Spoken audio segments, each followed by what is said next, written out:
Hello, everybody. Welcome to this series, the part two of what successful CEOs do. If you run a business or you're thinking of starting a business or you are a senior executive in any business, then this series and this session is for you. So today we'll be looking at the part two of what successful CEOs do. Get a pen, get a journal, and take down some notes. I always say that when you're following a session, you're following a training or an expert, always have a pen and a journal to do two things. Write what you will start doing and write out what you will stop doing. Because for you to move ahead in life, in your career, in your business, you need to learn how to start doing the right things and how to stop doing the wrong things. So we're looking at leadership and culture today.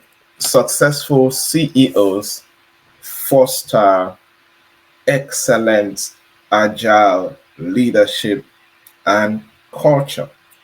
In part one, we were looking at vision and strategy, and vision and strategy will struggle without leadership and culture.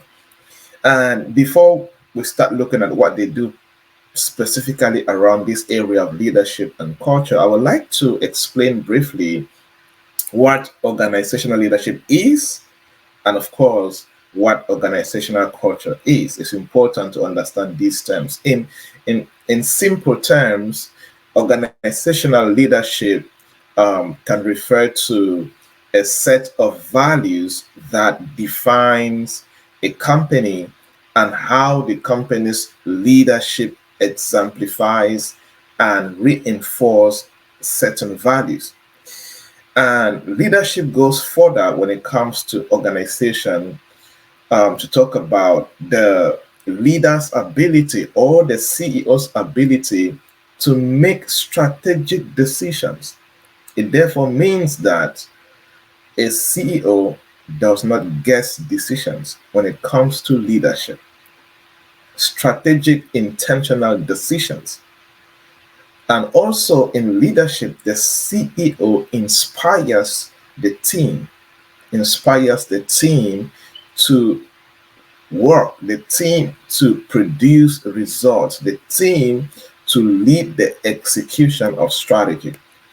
And one part of leadership is managing resources effectively. Yes, one of the core parts when it comes to organizational leadership is the ability of the leader, of the CEO, to manage resources effectively. And managing resources it takes a couple of things. Number one, it also includes resource acquisition. You can also look for resources and you know how to allocate these resources into the various areas that will cause transformation in the business. And of course, another important part of organizational leadership is that the CEO should foster a powerful, positive, exciting, growing work environment. Very important, because employees will not be productive in any kind of a working environment. Part of your leadership as a CEO is to create an environment that fosters positivity, fosters the desire to work, and fosters, love and kindness, and that great environment that can enable people to produce the best. And there is a strong relationship between organizational leadership and organizational culture. Organizational culture talks about the shared values, the shared attitudes and beliefs and goals and norms that collectively describe how people behave in a particular organization. In simple terms, if I say our organizational culture, what I am saying is this is how we behave.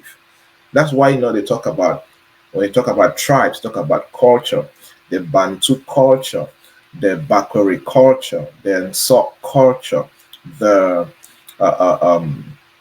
when you go to Ghana, they have their various culture as far as the people are concerned, right? This is how we behave. This is how we do things. And organizational culture plays a crucial role in shaping every organization. So culture should not be left to chance.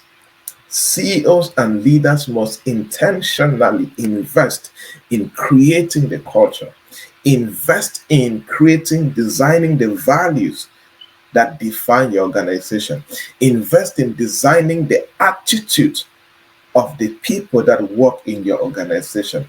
Intentionally work on the belief system of the people that work in the organization. Intentionally set weekly and monthly goals and yearly goals, quarterly goals, uh, decade goals for the organization.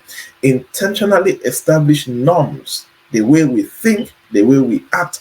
All of these things are important because they play a crucial role in the success of every organization. Because culture also talks about identity, performance, and the ability to adapt. So, successful CEOs foster excellent agile leadership and culture. Now that we have seen what it means or the meaning of organizational leadership and organizational culture, let us now quickly look at what CEOs do when it comes to leadership and culture. And this list is not exhaustive, right? And in business, you don't become a CEO overnight. If you are the leader of a company for 30 years, you will keep growing for 30 years as a CEO. If you're a CEO for 100 years, you will keep learning new things as a leader for 100 years. So this list and these things I am teaching doesn't mean that this is the perfect blueprint to become a CEO. No, it's just the foundation and part of your process to becoming a great CEO. So, what do CEOs do when it comes to leadership and culture? Among many other things, number one, they develop an organizational culture, right? They intentionally, as I was saying already, develop organizational culture that fosters collaboration across all units in the organizations, across all employees, across all departments. You need to make sure that the culture of collaboration is intact. For example, there is no organization that will achieve great things without effective collaboration across departments.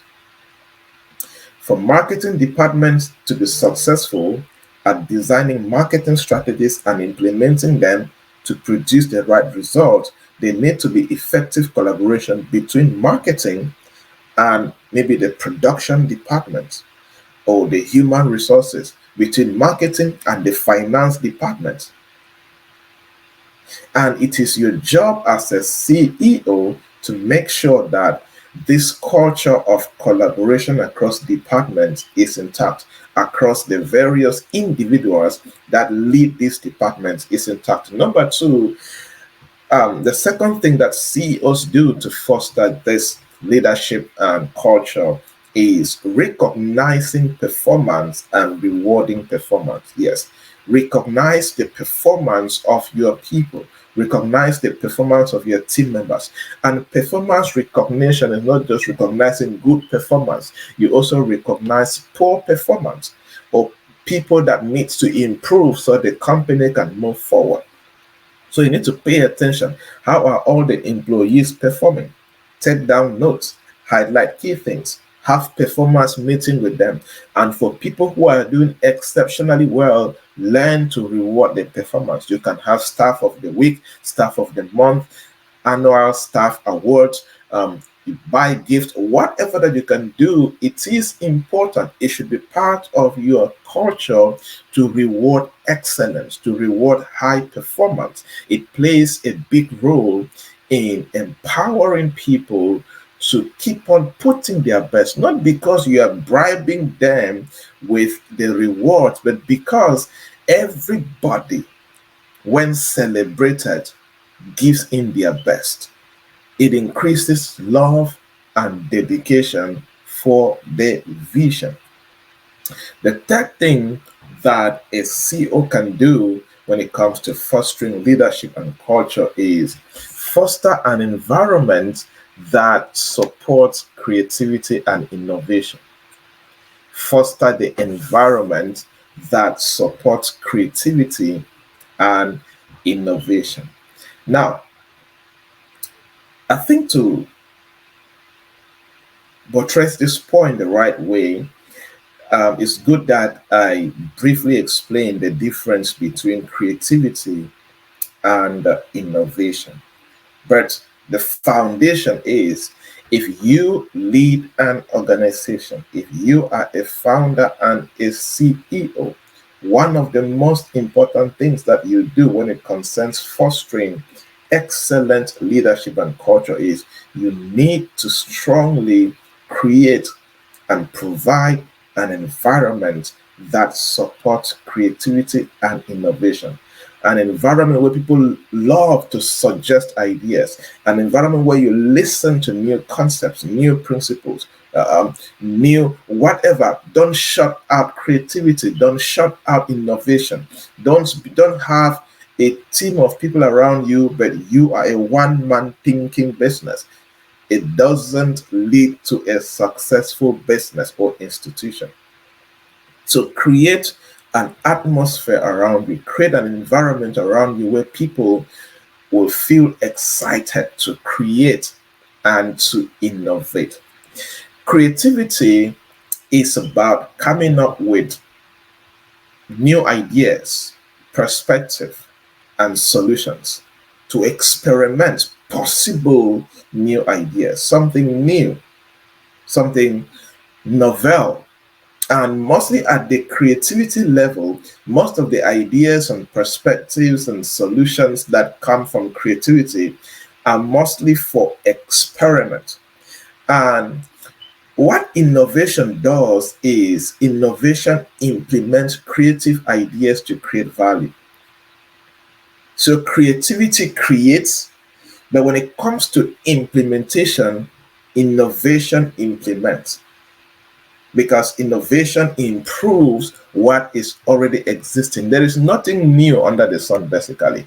But you can sit and you can create something amazing. But it's possible to be creative and there is no reality on ground. So innovation can implement that creative solution that a creative person designed. Another thing about creativity is that is the generation of a novel idea that is really, really unique. Then innovation takes it from there and say, look, this idea is really good. So how do we make this real and practical to our customers? Practical in our operations in business. Another school of thought argues that creativity creates something totally new, while innovation improves what is already existing. But in all, you need an environment where people can think abstract, novel ideas, and they are not afraid to fail. They're not afraid that you will say, "Oh, that's this is a stupid idea." No, people can just think out of the blue, use their imagination, and create possibilities. Then you need an environment where people can not just experiment and let it stay in the lab, but take it outside the lab and try to practically take it to the market, create a prototype, take it to the market, test it, and if it works, you practice mass commercialization. You take it to more customers and keep on improving from there. You need to create the environment that accommodates all of this. The next thing that a CEO can do to foster leadership and culture is prioritize a customer centric approach in all strategic planning. It should become your priority that when we are planning, when planning is going on, everything surrounds around the customer. An organization without customers has no reason to exist. An organization without a people that they are selling their value to have no reason to exist. So you need to foster the culture You need to lead an organization where strategic planning, all your actions revolve around customer centric purposes, because you are conscious that as a CEO, you have no organization to lead if you are not customer centric, if you are not creating a good experience for your customers, if you are not solving the pain points of your customers, if you are not meeting them at the point of their need. And last point in this part two is, for a CEO to foster excellent leadership and culture, the CEO must learn to promote open communication across organizations. Somebody said that communication is the lifeline of leadership. And I always like to say that effective communication across all individuals and departments in the organization is the kidney of effective culture development.